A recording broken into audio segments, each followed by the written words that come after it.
Welcome everybody to the first Robotics Insider Talk. I'm Sven Manutiu, a co-founder and managing director at Roboyo, and I'm super proud to kick this new series off, the Robotics Insider Talk, a format, a discussion and content-full format that we want to do now on a regular basis, bring in industry leaders, and thought leaders together and discussing the challenges and experience that we made at Roboyo, but and our partners and customers on their and our automation journey. First of all, before we jump into the topic, I just want to mention we are now at the moment at a very special time. So our thoughts and prayers go out to everybody who is directly affected by the current Corona crisis. It's especially people who are not able to work or have to work because they are in the health sector. What we saw in the last time on LinkedIn, even on corporate business side, but also on the private side, personal side, so many supporters and helping hands. I think that's the right answer in this very special times.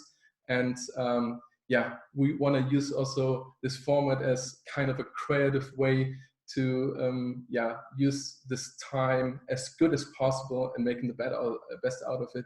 And what we saw until all the support, I think that's the right answer.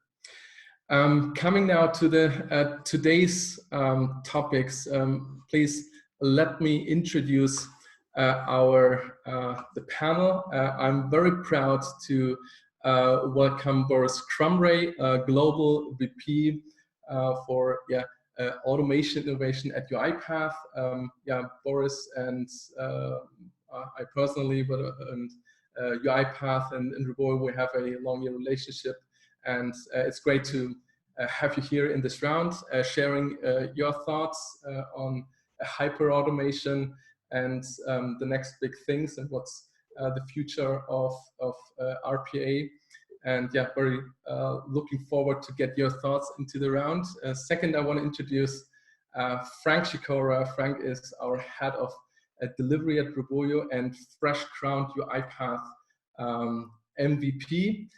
So we will also have in the end of this webinar a interactive question and answer session, especially related to our MVPs. And Frank, I'm looking forward also to get a little bit more to know about the MVP program and all the experience that brought you there.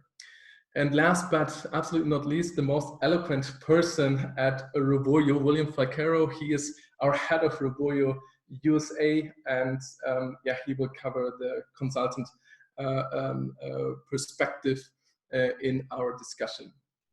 So welcome, gentlemen. Thank you, Sven. Thank you. Glad to be here. So looking on the agenda, we are at the moment in the introduction round. We will share some thoughts from, or get some thoughts from William, framing the discussion on the RPA enablement and integration with the business. We get Boris' thoughts on hyper automation.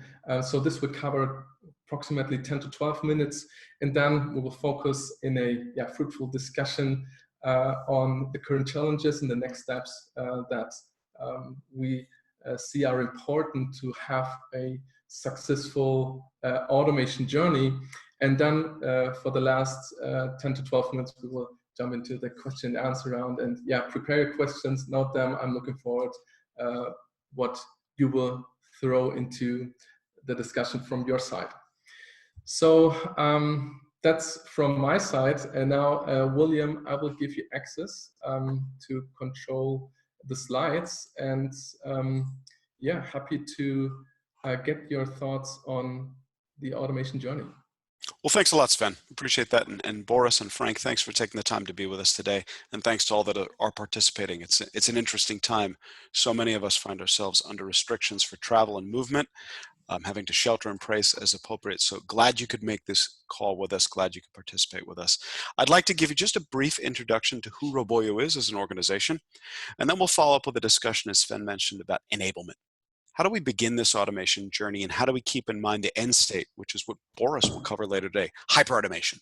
How do we go from where we are today with a solely human workforce and move towards that state where we're integrating complex technologies and people to deliver results that simply weren't possible just a few short years ago?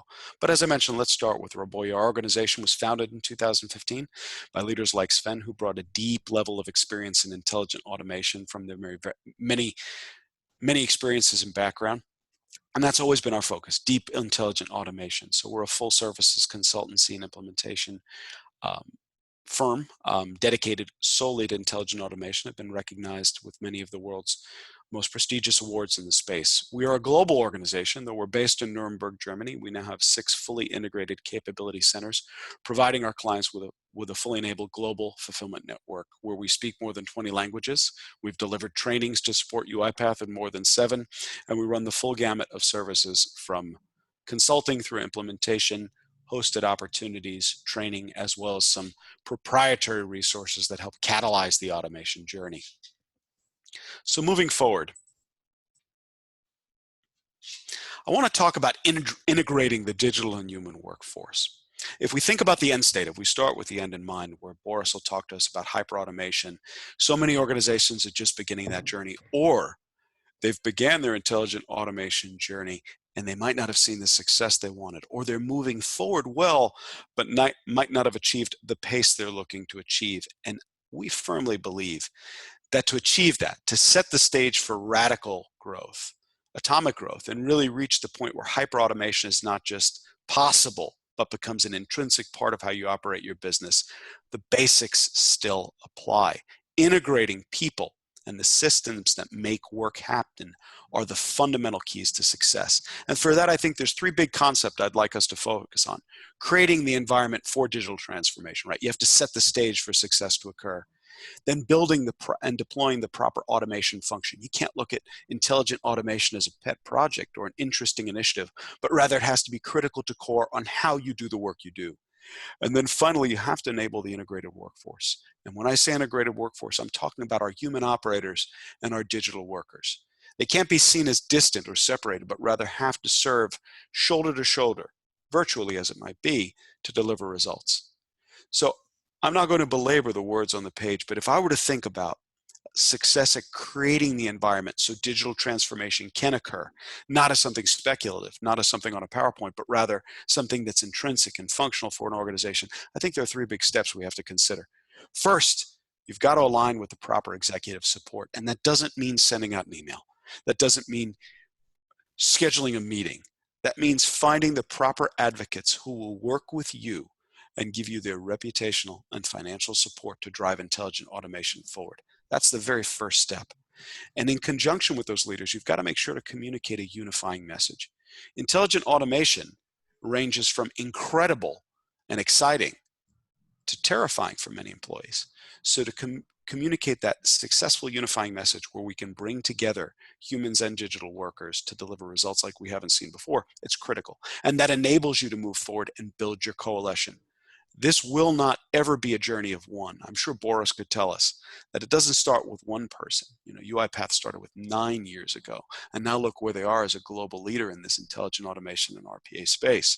So you've got to build the proper coalition within your organization and without, using the proper tools like UiPath and selecting the proper partners like Roboyo to really drive success forward at a pace that you might not be able to achieve on your own. Now, once you've got that proper environment created, you've got to be thinking about how you create the business unit. And it's not, again, something that can be treated as a pet project, but rather has to be integral to how you do your business. And that starts with building out the proper strategy and vision. That sounds very speculative. It sounds very ethereal, but it's not. It's aligning your team around the proper set of why are we doing this? Who's going to do what? And by when will we deliver results? And by calibrating and focusing on anchoring the delivery of results, you can recruit more support for the intelligent automation initiative. Next, you want to design the proper operating model. And the operating model for one organization can be vastly different from the operating model for another. So we have to take into consideration your unique needs, whether it's setting up the proper guiding principles and model for federation and ownership of responsibility, right down to the robotic management framework and your escalation processes for when issues occur, you've got to be very thoughtful and consider your organization's needs and abilities to set up the proper model. And then you want to think about creating the true delivery center. And a delivery center isn't just making bots and rolling them out. As Boris will talk about shortly, technology in the intelligent automation space has increased extraordinarily. And because of those extraordinary leaps forward that give us so much impact, we've got to think about different capabilities, from process discovery to solution delivery to automation and operations. How are you going to keep your digital workers running once they're in production? And then finally, how do you integrate with your sister teams like infrastructure and security and audit to make sure that you're delivering information and fully aligned with your company's practices? Once you've got that automation function in place and you've secured the environment for digital transformation, that's when you can really focus on the exciting stuff. That's when you can enable an integrated workforce by creating an enablement plan that reflects your company's goals, the resources available, and the timelines that are feasible for delivery. And at that point, you can train your human workers. And I cannot overemphasize the importance of clear communication, over communication in this case, and continual integration with your folks. They are going to have to understand that this is a new way of working, not to be feared, but rather to be capitalized on, because it can catalyze execution in ways that you simply can't do with people alone. And as you focus on enabling that workforce, you can't stop. You've got to think about enablement as a perpetual activity. So your core team, with that executive support that we described before, functioning through a well-designed automation function with a stable operating model and a fully functional delivery center, will now give you the full cycle of delivery capabilities to enable the results that an organization just a few short months ago might not have thought possible. So let's keep moving forward.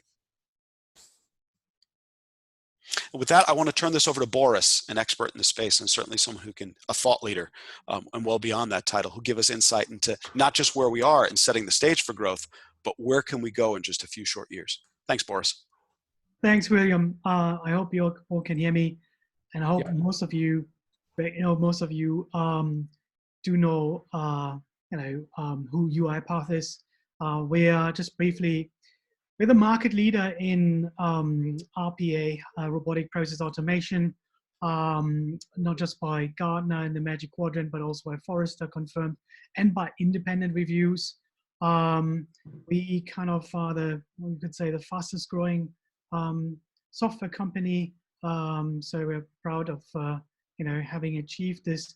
And as William mentioned, I mean, it was all kind of started with 10 people and 9 to 10 people in a little apartment in Bucharest, and grew and became kind of an international large company with more than 37 offices all around the world.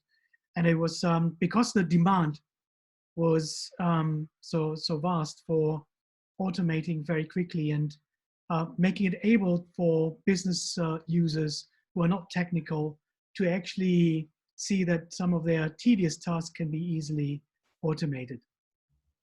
So I want to talk about the point, hyper automation. Why is hyper automation the path to scale?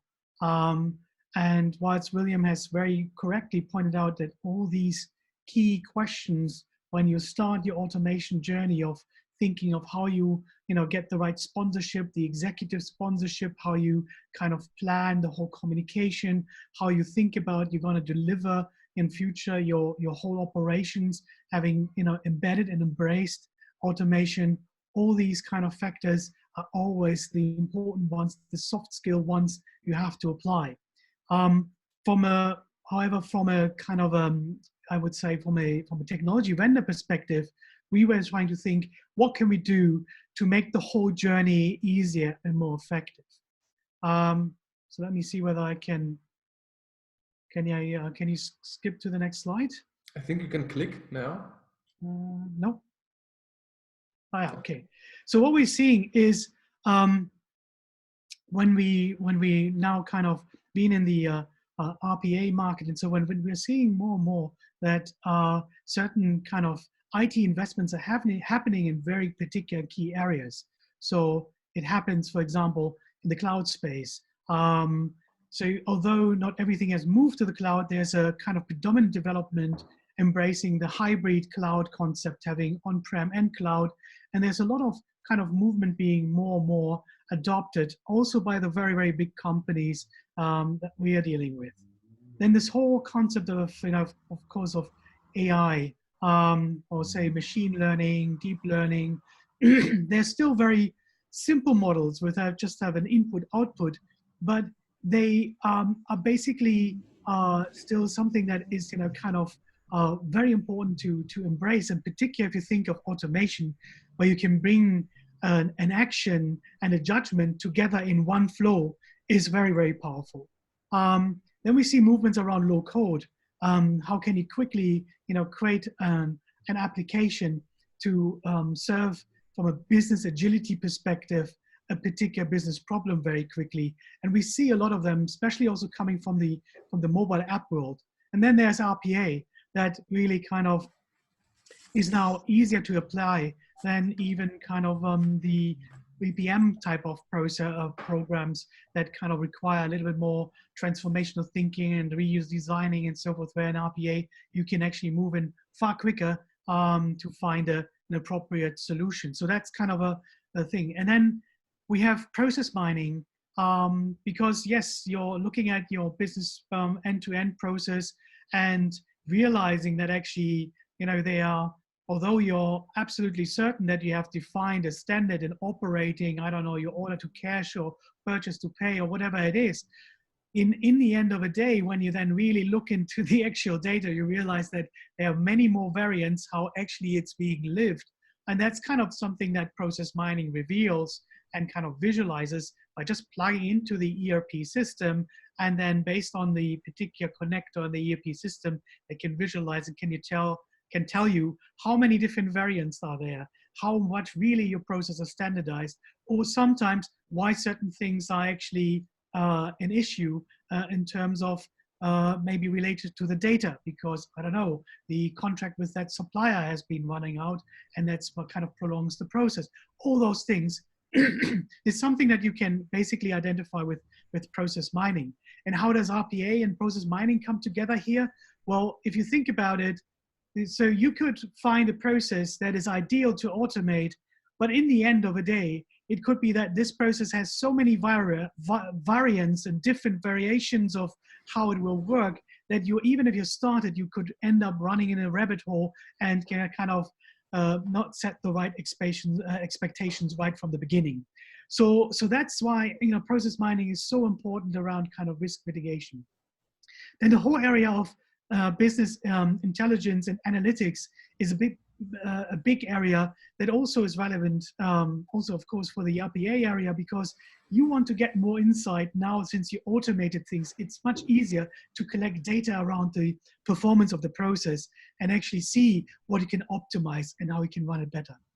And last but not least, of course, BPM for long-running kind of complex end-to-end processes that go across departments and so forth, that look more at how do you ideally transform a process, all these kind of important movements that IT department invest in a modern enterprise. But what we're seeing is how all this is basically, all these elements are coming together, and RPA is becoming like a middle part in there. It's not like many people said in the past, like it's a sticker for just bridging wherever you need UI automation because you have no API. But it's rather becoming something that has been, pushing forward, democratizing, enabling people to actually automate their own capabilities, and then kind of embracing and integrating all these other technologies. And so this is where basically the whole hyper automation point comes together. And if you kind of follow Gartner, who's more or less invented that term, they clearly say, right, the adoption continues in a rapid pace. And what you're seeing, that 80% of that whole value is really coming through all these complementary technologies. And you can imagine that as an automation vendor, platform vendor, you take this very serious and you think about which of these parts are, first of all, you need to be able to integrate very easily. And secondly, how do you embrace it? What are the parts that should be far closer to the core of the platform that in order to drive and be a vehicle to enable the full spectrum of automation, as I said, hyper automation. So when you look at this, so this is kind of when you ask me where the trend is and where do we go. So the challenge is in the moment more around how do we bring automation to scale. And so when you think about the different developments, when kind of robotic process automation was born and was kind of starting to pick up and so forth, somewhere in the before the 2015, it basically was kind of developing. And even I was a customer of UiPath in that time, thinking of how can I automate IT operations. So that's kind of where this is. But it will always continue as we are on our platform embedding in these robots deep learning computer vision, so it actually is able to understand the screens and elements like the human eye intelligently without any kind of descriptors or whatsoever. So it's kind of continuing. It's not just going away. It's always stays the core of UI, user interface automation. And then there comes all this intelligent and cognitive automations. And if you see other models, they're just saying intelligent automation is kind of, that's it. And the next level is, everybody is guessing there. But I mean, we see it pretty clearly. Intelligent automation is basically the embracing AI technologies into the workflow. So for judgment, for prediction, for computer vision, for all the cognitive skills, say digital assistance, understanding voice, document understanding, all that is in that layer. And that layer is actually now already in full swing. Not just that we integrate existing technologies, but also kind of embedding that and making it a key substantial part in our platform. So today you can upload any kind of machine learning model or document understanding, and we have that already part of our platform. And underneath, we use the technologies that you can plug and play as you need it, from Microsoft to Google to Abby or whatever, any kind of other technology you can basically plug in. But we are covering all the other parts from the data validation and so forth, and all the learning and so forth. It's all part then becomes part of our platform. And then we are entering in the other space, which I think deserves its own level. And maybe you haven't seen that for anyone else to say, but it's the assisted and hybrid automation, which I refer to as a kind of a robot for everyone. So basically giving us this robot to work on our side. And this is something we are really strongly developing on. We even have a product in this space that we are launched is Studio X, to make it very easy for business users to create their own kind of fingers and toes automation. So this is really the idea of making automation a productivity tool like Excel. And then last but not least, this is where the layer hyper automation comes in. So beyond just the intelligent automation, beyond just having a kind of an assisted, a hybrid robot automation, we are then bringing in all the other technologies from cloud, from low code, from process mining and so forth, that all come together and play a substantial part for the entire hyper automation journey. And so we basically have embedded this into our whole product suite. And I would say in the moment, we are the only ones who really cover this whole end-to-end picture. So like this picture is showing, so kind of when you see the journey from discovering, building, managing, running automations, engaging with automations, and measuring in the end, we have products placed in each of those to address each of these topics. Plus, we have put a layer on top for the whole business process change, which we call the Automation Hub, which is a portal where you can log your idea, and you can transparently see from the logged idea of how this in the whole process becomes to, in the end deployed, and becomes part of the store that is also part of this Automation Hub. So the whole store of automations enabling kind of the robot for every person thought around this. So whilst we're covering the top business part, we also have realized that, how are we helping the IT operations, and who now have hundreds of automations to manage.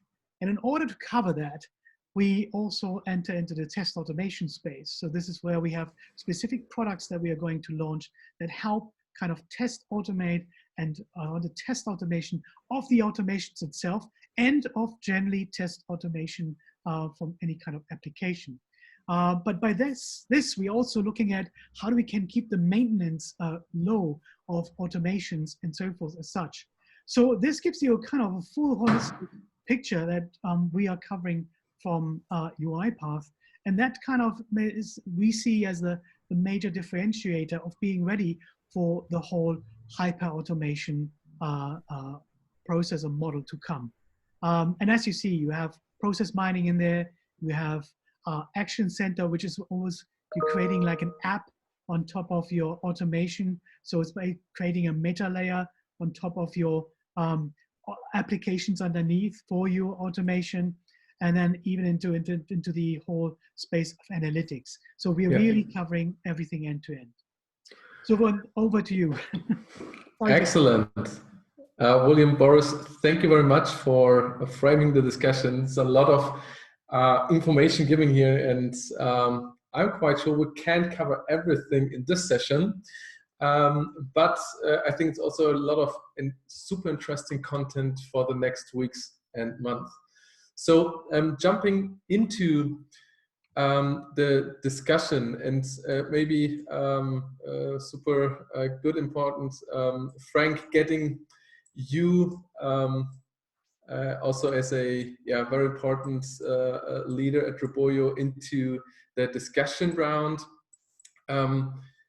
We're hearing a lot of this new technologies on the changes on hyper automation, what is absolutely amazing for the future. But you're the person, you're leading our development team, our RPA devs at Roboyo. Are you keeping up the pace with all the development and involvement that comes into robotics, into RPA since the last years?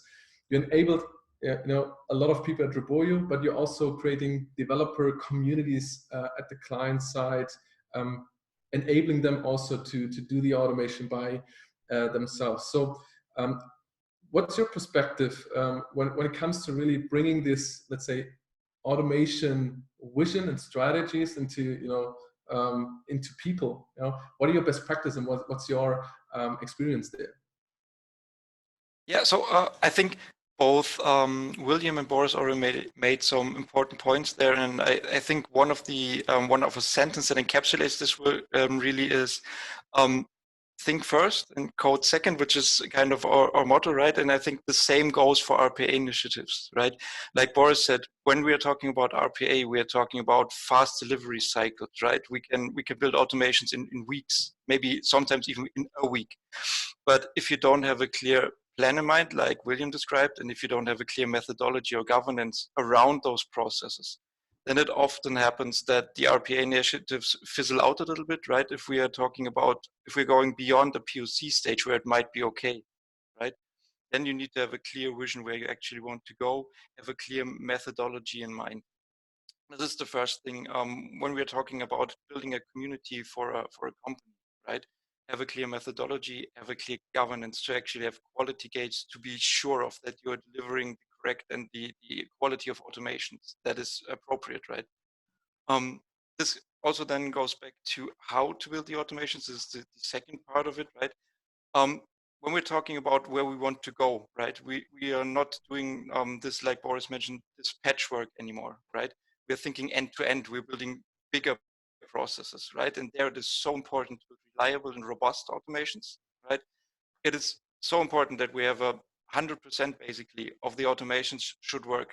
If everything else around the automations work, right, the automations should work and need to work because we are not in an isolated space anymore, right? We're with the RPA, it's sometimes just a cogwheel in a bigger picture, and this needs to work.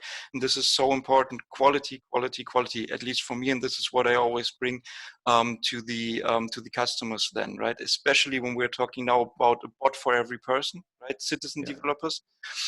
In the end, they are basically the same as normal developers, right? There still needs to be certain standards. They need to have, for example, we developed a framework for citizen developers, right? Because we have, if you're familiar with the UiPath reframework, which is a de facto standard to use, for automations, this might be too complicated for some of the citizen developers, but it's just not feasible to just throw them in there and say, yo, you're here, you have your studio or even your Studio X. With that, it will get better, right? But with the normal studio, you just can't tell them here and now start automating without giving them the proper guidance, training, which UiPath offers in the academy, which is amazing, which is an amazing tool for enabling people, right? But then also what we do is we have a senior with a citizen developer or even a new developer, right? To guide them through their first automations until they're ready to actually deliver them on their own, which again goes back to, I think quality is one of the most important parts about RPA automations. If they are not working, if you deliver an automation which is done in 5 days, right? But it's failing 50% of the time, I don't think this will be something that makes a good impression for RPA. So I think quality is one of the most important parts, and that's what I'd always try to bring to the communities that I build up within the customer organizations.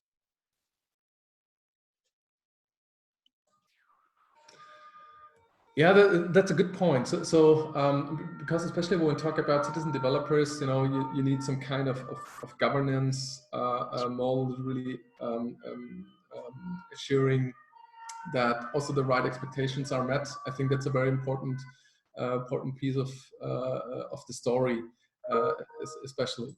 That's a good point. So when you build up at some of our customers, really develop communities. So what were just let's say the top 3 tools that you used, saying, hey, the quality that goes into production is met. So expectations that were raised before are met, because I think that's an important part to really have the successful story of the automation journey.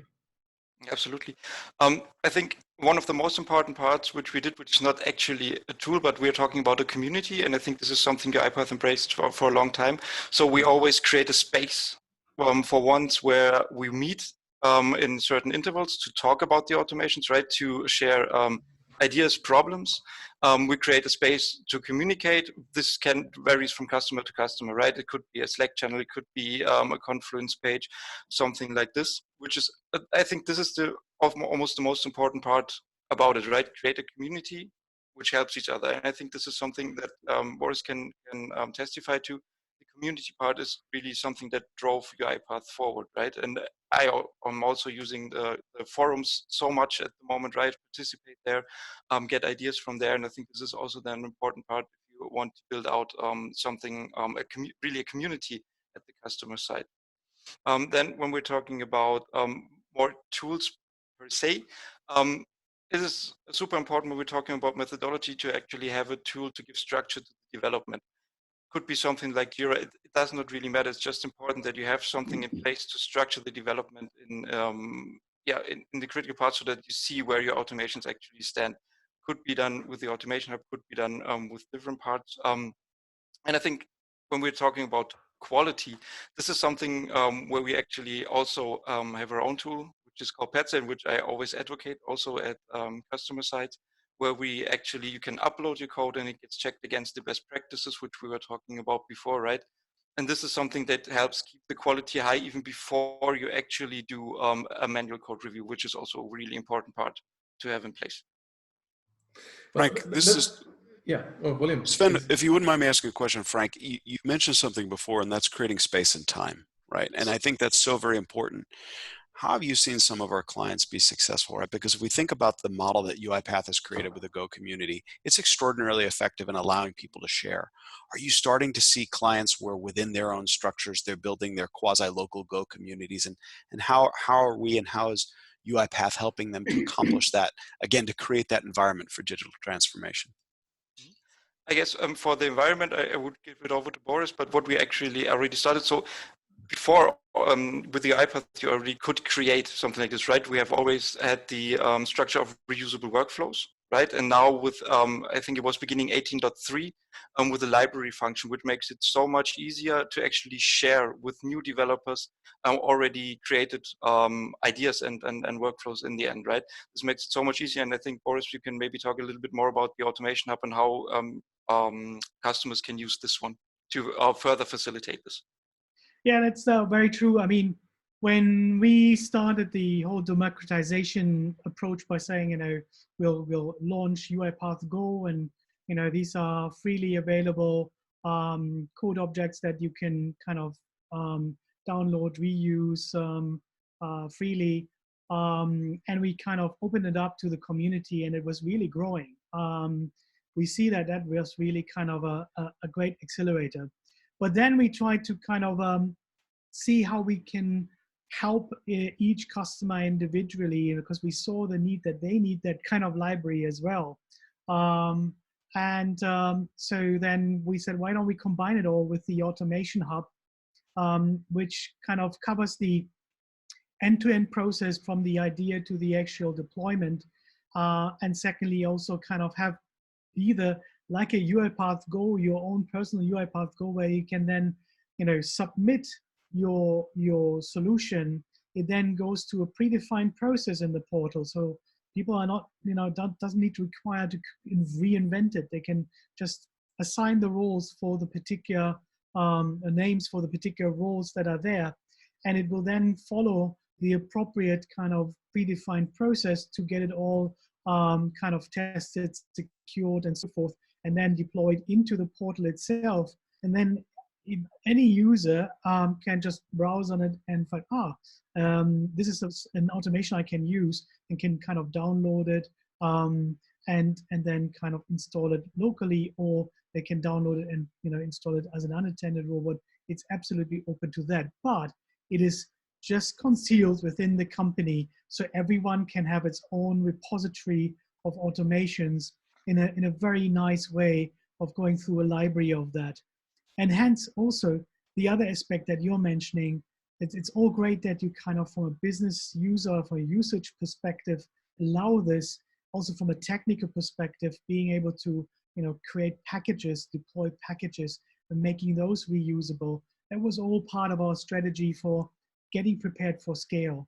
And so this is, you know, has been, you know, kind of two key things that really, really made it quite powerful. That's super interesting, because you know, bring this to scale, and also having the right answer of the different challenges in the business processes. I think that's also where hyper automation is giving an answer. So Frank, Boris, I maybe from your perspective, because when we look on UiPath development, what happens on the product side since the last 4 or 5 years, what will change now with all these new features when it comes to process mining, when it comes to document processing, when it comes to, you know, AI enabled functionalities.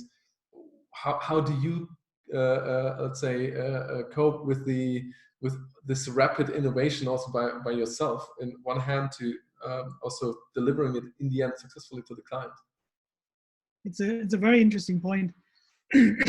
So when we, and I can recall, because in the very early stages, I was, you know, sitting with Daniel and the product team, and we kind of figuring out the roadmap and so forth. And I have to say, at the beginning, we were very product focused on, okay, we need scalability, that's for sure. And what are the key elements around scalability?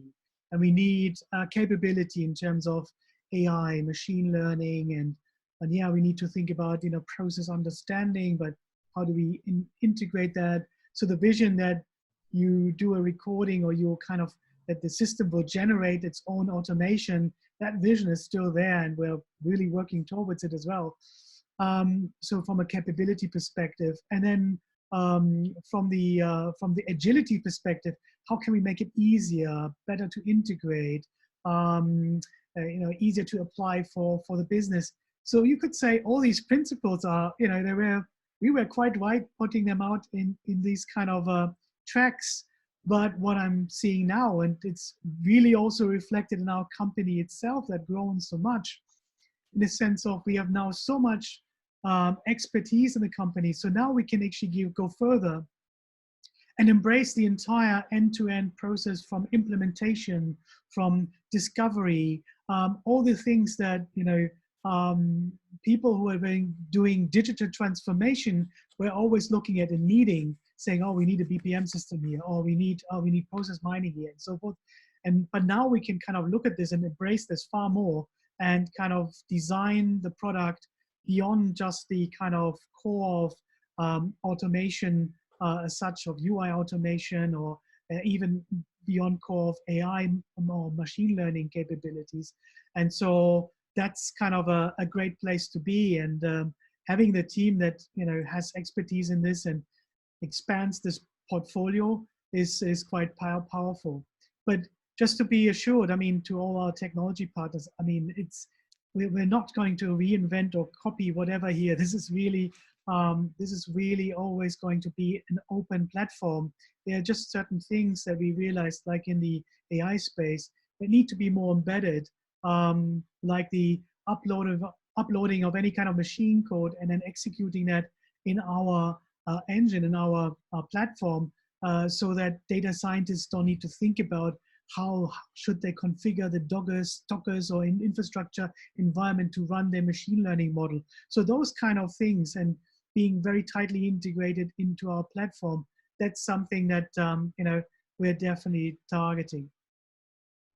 Yeah, and I think maybe at the moment, I think it's a pretty interesting time also for partners, because there's so much new products coming in and so much new functionality coming in. And to be honest, it's a challenge to keep up at the moment. There's really so much new stuff, but the good thing is, so what UiPath actually provides is, so for one, we are connected with the product team, and the other part also there's the insider program, right? And with the insider program, it's basically more or less a beta program. Beta might be a little bit before insider, but where you can get access to all those new functionalities before they come generally available. And this is how we also keep up with it. For one, on the one hand, communicating with the product team, also giving our feedback there, right? And then on the other hand, going to the insider program and then really testing out what is new. Again, giving feedback so that we can then be sure that when it comes to general availability, that we can help our customers and our partners to really facilitate those new functionalities when they come out. I think this is a key point now.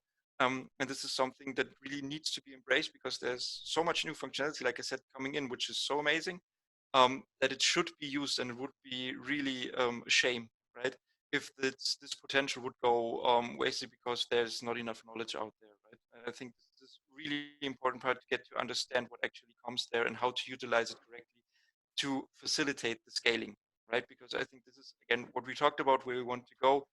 Hyper automation, grow it out, grow the RPA space out. And I think we're in a really good place right now to actually do this with all the new functionality that is coming in. But yeah, it's a challenge to keep up. So much new stuff. This is a little crazy. Yeah, but William, from your perspective, so there's so much innovation coming to UiPath, coming in the, let's say, automation space with so many new tools. Basically, we have to enable people, we have to pay for licenses, we have to pay for experts, right? So maybe from how is it possible to get the buy-in from the leadership that you mentioned before, right? It's super important that that you have the buy-in from there to make it successful and really bring this automation journey to success. So what's important, what's your experience to get that buy-in, right, and manage the expectations? That's a great question, Sven, and I think it's the fundamental question that can determine whether or not your automation journey will take off and go fast and be successful, or whether you're going to go through more stumbling blocks, or in the worst of case, just stop. So as I mentioned before, securing leadership buy-in is important. And it's not, again, it's not a meeting, it's not an email. It's getting someone to commit. It's that, yes, that's right, that's what we need moment that you have to achieve. And to get there, you have to recognize a couple of things. First of all, it's net new. As fast as this technology is coming out, as Boris and Frank just described, even if someone already has UiPath licenses installed in their shop, it's net new. The technology that's now coming out beyond RPA is more than net new. In many cases, it becomes a buzzword, right? When we think about hyperautomation, we get it, not because we're dedicated to this space, but can you imagine dealing with a leader whose accountability is to drive the profit margins of an organization, manage the risks, ensure the quality of the products or service they deliver, and now we come in and say, oh, we want to help you achieve hyperautomation.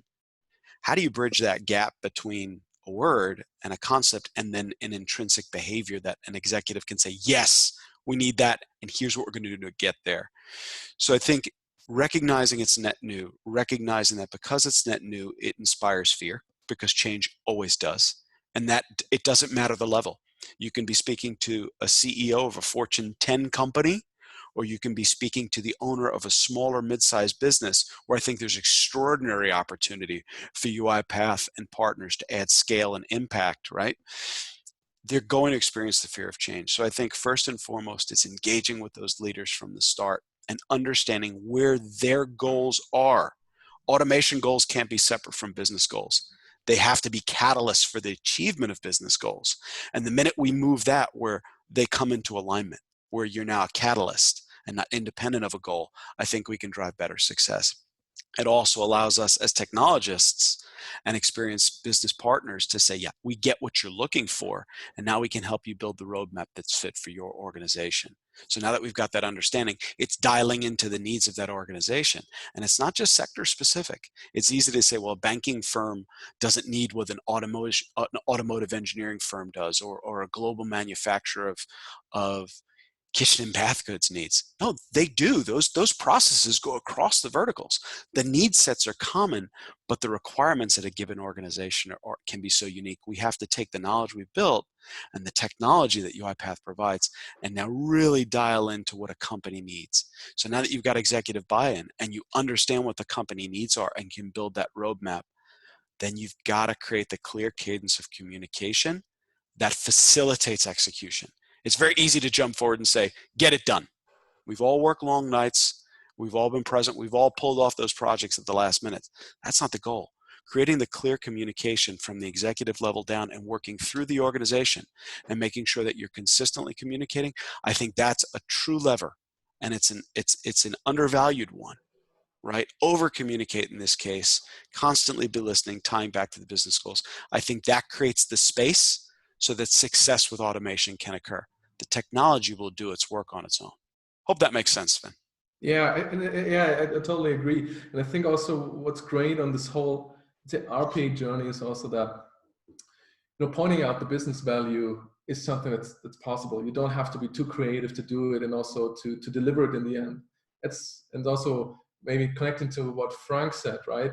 I think the vision is so super interesting. So when we look, let's say 4 or 5 years back, and how rapidly everything evolved until now, but still having a lot to achieve. And that's what I like on this, let's say, about buzzword somehow at hyper automation. What I like is, there lies value behind it, and we can just, let's say, realize it in the end if it deliver high quality, and what we promised before really, gets translated into value, right?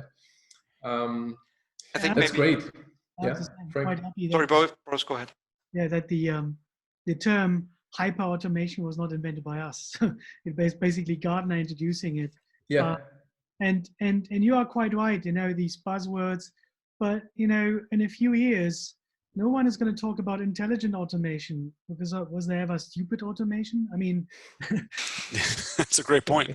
Yeah, it's and also hyper automation will go away. It will all be part of automation, and people will address it as automation. And these are just now the kind of temporary terms that have been establishing itself, so that people associate particular capabilities with that stage of automation evolution. Right?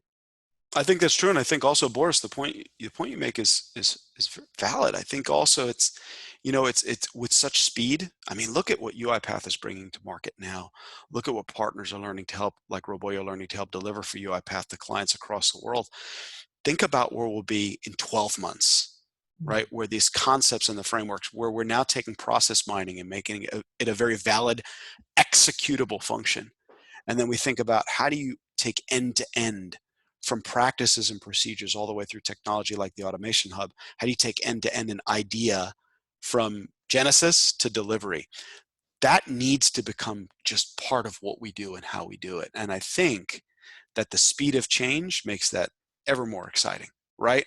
How can we help companies in a year get to a point where that's just part of what they do. And like you said, or in a few years, it's not questions of hyperautomation anymore. It's questions of how do we keep this digital workforce running, working with our human operators, and delivering the value that it's delivering now for the long haul.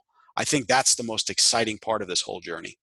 It is. I think the democratization is also one of the great aspects that I really see now, right?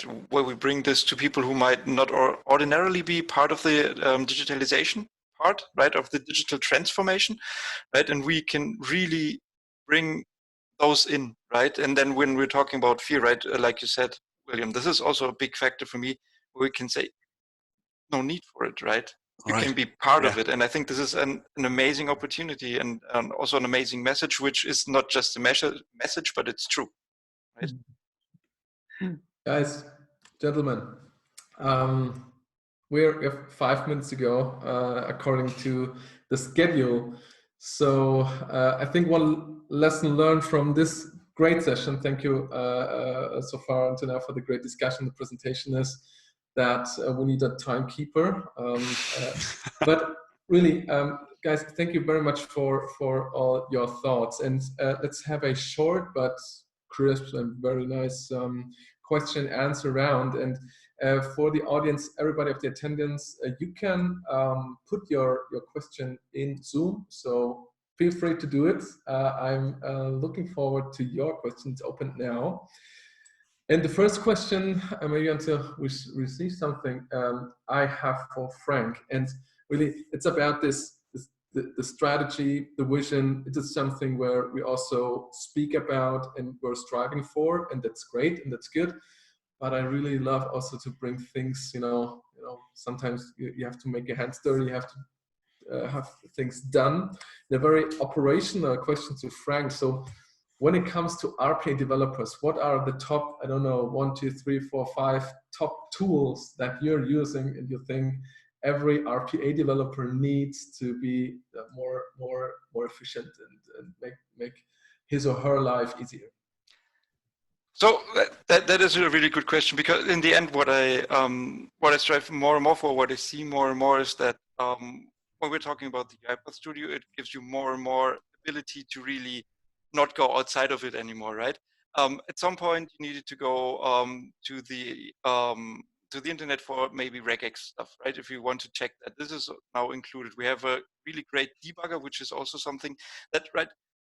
When you're talking about the RPA development, we're still talking about development. This is sometimes something that is not quite recognized, right? But debugging is such an important part of what you need to do, what you need to have, and the debug is actually pretty amazing, and it's getting better and better by the minute now.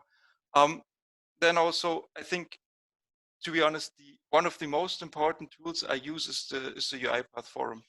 If I get stuck, I can ask there, and there will be somebody who can help, or a question has already been answered. I'm also now, again, an active part of the community there, right, as a community moderator, and I really think it's so amazing how this really comes together. And this is in the UiPath space. It's those are the important tools to be short. The studio, which you should use, and you should know what it all can do, because I'm not sure if everybody actually knows what functionality is now in there. And then the UiPath forums are a pretty important tool. And for me personally, it's also, like I mentioned before, Petza is our tool, right, as a code quality checker, which also keeps me in check, right? Because everybody knows how it is, right? You don't want to rename your variables, you don't want to do this, you don't want to do that, and with that, you're forced to, because it tells you that you're not doing it right. Yeah. And one tool that I would add is Notepad++. For any developer, you'll need Notepad++. That's king. That's king. Dangerous path to go down. Yeah, but I agree. There's another great question. It's regarding citizen developers and the Studio X. So the Studio X, I'm not sure if it's already publicly released. Maybe Frank, Boris. The question is, how is business responding to Studio X? That's a very good question. So, because I run the immersion labs, and we constantly have customers there. Right now, of course, we're even going to launch the virtual immersion labs. So anyway, so this is where we demo live the product features, the latest products in connection with an end-to-end process. And whenever we show Studio X, the excitement on the customer side becomes, especially the business users, becomes really high. They see that, oh yeah, I could do this. This is very kind of easy to use the automation for.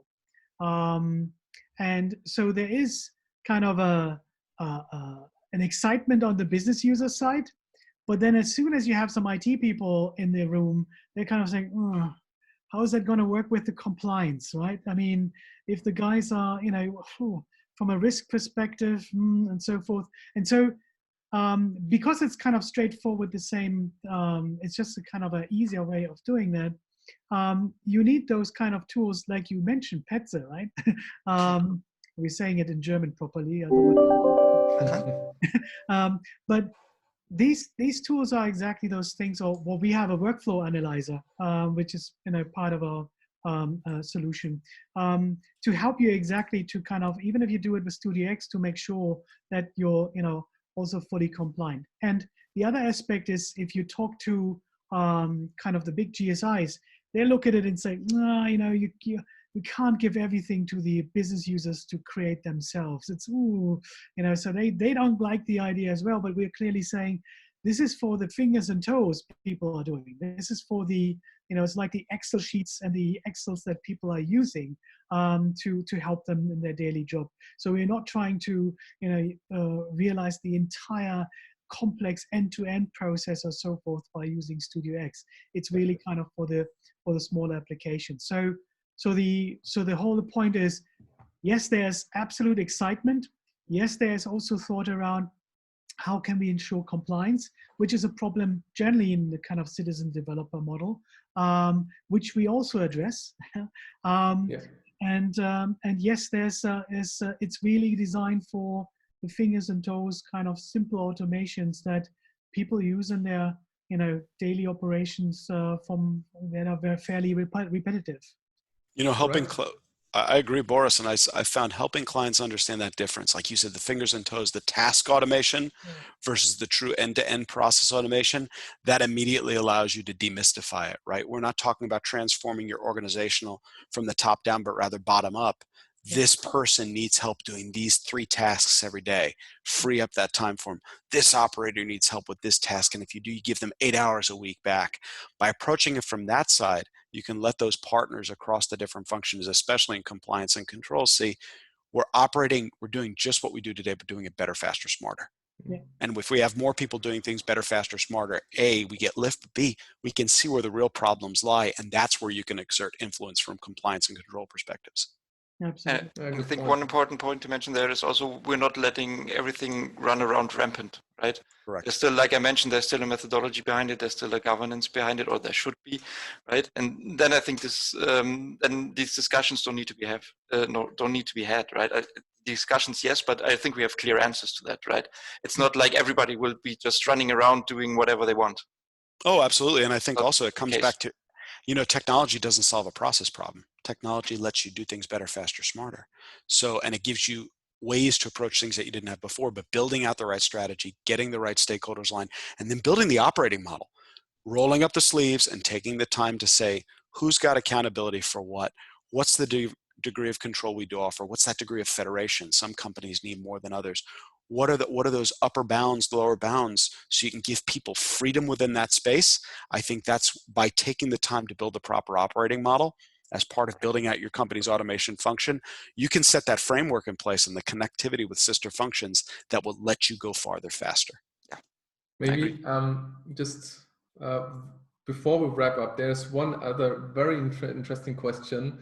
It says, you know, RP is sometimes, implemented in a way that IT seems to have less control over the delivered solution. So how can, or the question is, how do you keep IT engaged through this uncomfortable change? So this IT perspective of losing control. I think that's a very good question. So maybe please, maybe short. We try to wrap it up in 5 minutes. So very short but crisp answer to that.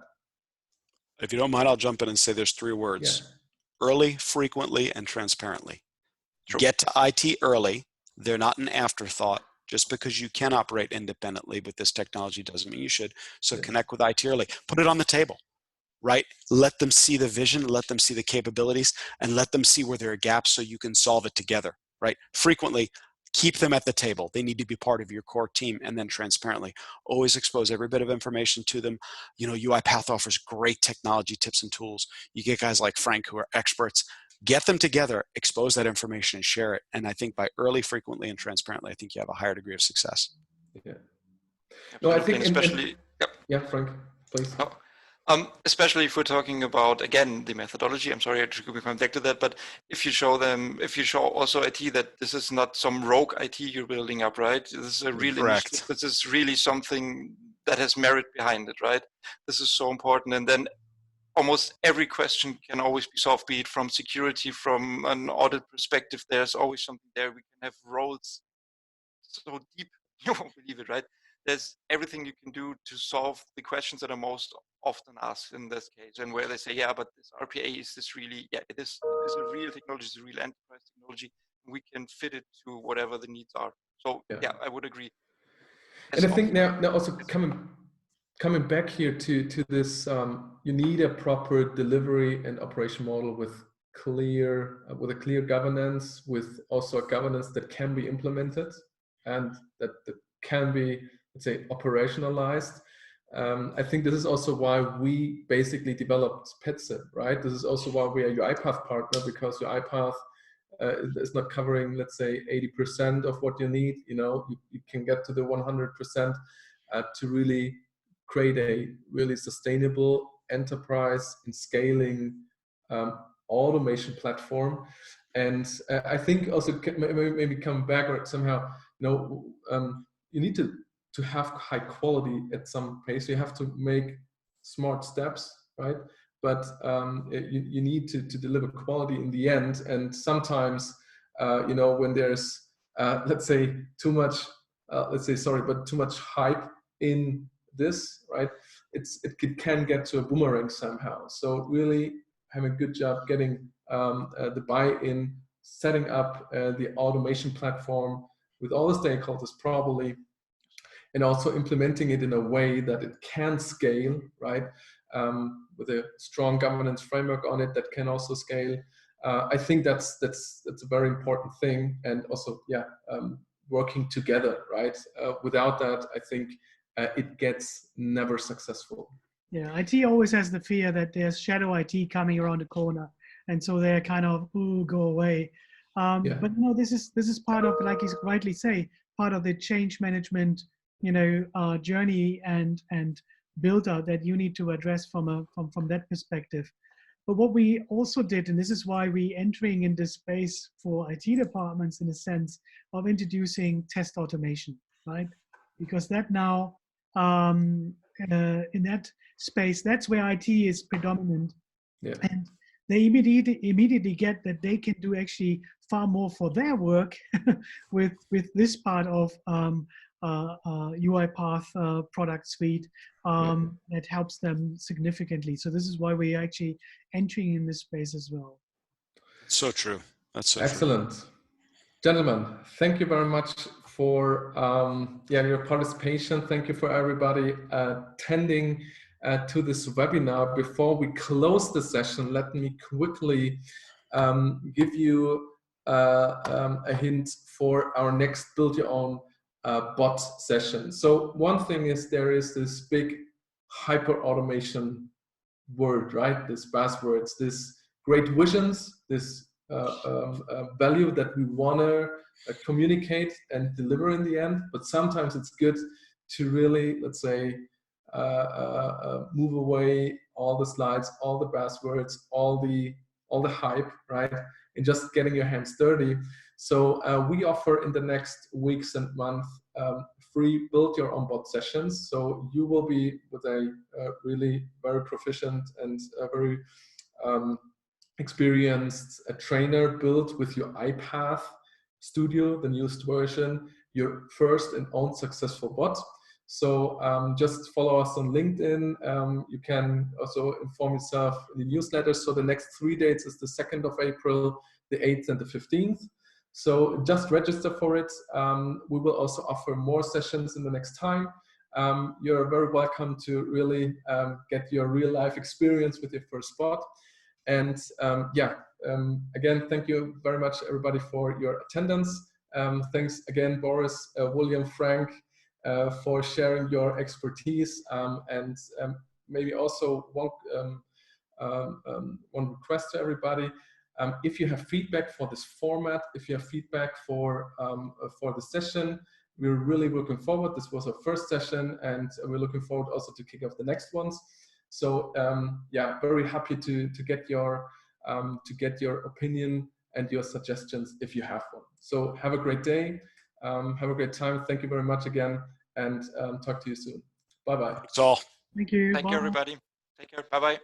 Bye now. Bye.